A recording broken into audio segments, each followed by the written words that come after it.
Our disposition must not be controlled or determined by our circumstance. Hi, this is Barry Phillips with 10-Minute Torah, day number 5, the final day of Torah portion Vayeshev. And let's look at something stated in Bereshit or Genesis chapter number 40. In chapter number 40, we find that Joseph is in prison.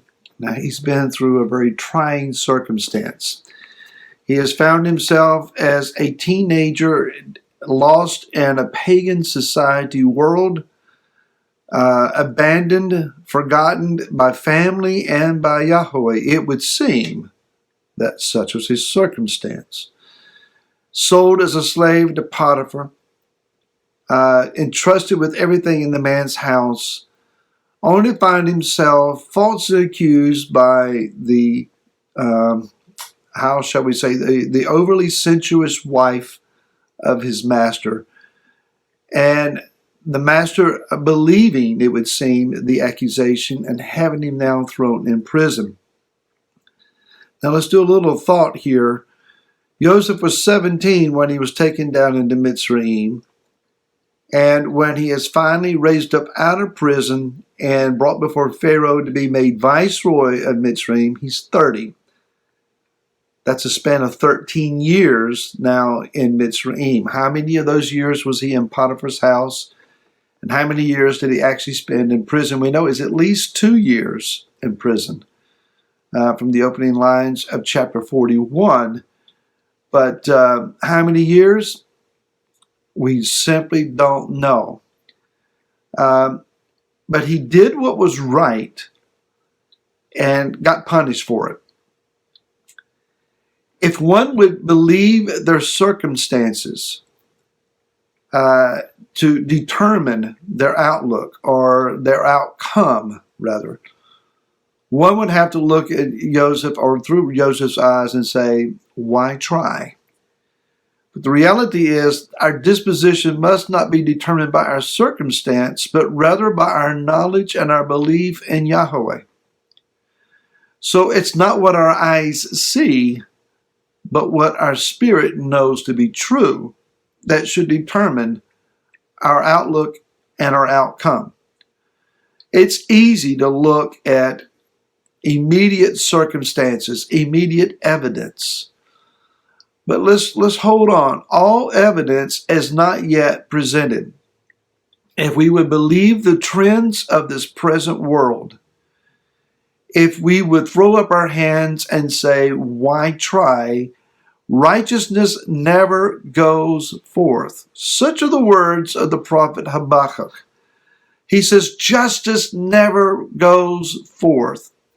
And he railed against the Most High for Yah choosing to use a pagan society nation to come and be the scourge of Israel.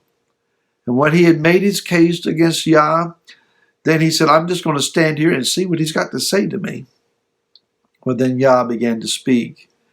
When the prophet heard the words of Yah, he began to sing a little bit of a different tune. I encourage you to read those short chapters of that prophet's writings. So we look at present world circumstances, and we may be overwhelmed, we may be intimidated, we may be frustrated. Living here in America, the current political endeavors and environment are enough to be overwhelming.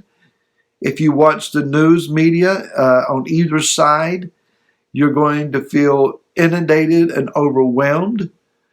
For those who live in Israel, all of these sudden peace deals with Arabic nations, can they be trusted? Are they going to turn on us? Are we being led like sheep to the slaughter again? As this peace and safety, and then will come sudden destruction? What is going on? Many in other nations, lockdowns and coronavirus restrictions are making life miserable.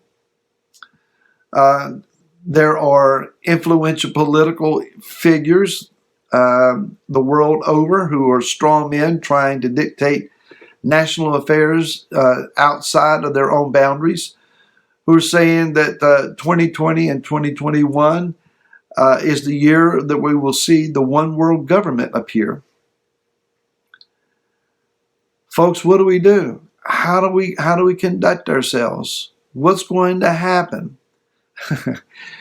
Well, I can tell you from the life of David in 1 Samuel chapter number 30, this man who had been fierce on the battlefield and won a very loyal following of a small army, and was causing no small stir throughout the area in which he was located. He saw his men's families abducted, kidnapped by Amalekites.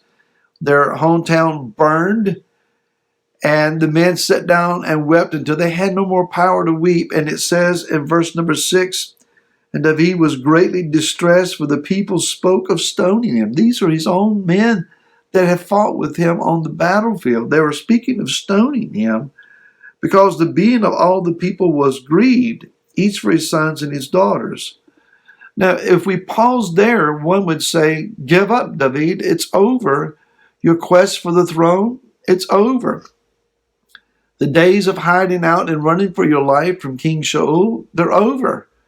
This is it. You've come to the end. Prepare to die. Set your affairs in order. But what does it say? But David strengthened himself in Yahweh his Elohim. You cannot allow your present day circumstance to dictate your outcome, but rather we understand that it is determined by our knowledge and understanding of Yahweh our Elohim. The prophet Jeremiah wrote in chapter 29. He says in verse 11, for I know the plans I am planning for you, declares Yahweh, plans of peace and not of evil, to give you a future and an expectancy. The Loud Version Bible, the Amplified Bible, says to give you hope in the final outcome. I've always loved that. Hope and the final outcome. He then says, then you shall call on me and shall come and pray to me, and I shall listen to you. And you shall seek me and shall find me when you search for me with all your heart. Verse 14, and I shall be found by you, declares Yahweh, and I shall turn back your captivity, and shall gather you from all the nations and from all the places where I have driven you, declares Yahweh, and I shall bring you back to the land from which I have exiled you. Hope. There is hope. Now, we're not talking about hope that is unfounded. We're not talking about pie-in-the-sky mentalities. We're talking about a realistic expectation that when everything is said and done, when all matters have been resolved, that Yah is going to fight for us. In the life of Joseph, he's in prison. It finally seems that as he's interpreted the dreams of a cupbearer and the baker of Pharaoh, and as the cupbearer is released, he says, don't forget me. Mention me to Pharaoh. It says in the last verse, verse 23, and the chief cupbearer did not remember Joseph, but forgot him. When years have passed and Joseph realized that cupbearer did not do as I asked, he hasn't said anything, and he's not going to say anything. The despondency, the discouragement, the depression that may have seized Joseph at that moment when he realized, I very well may live out the rest of my days in this jail cell. To be the chief keeper of prisoners is not the fulfillment of my dreams. Father, you sent me up out of the land and to this place for this. I wore a coat of many colors and was destined for leadership for this? Is this it?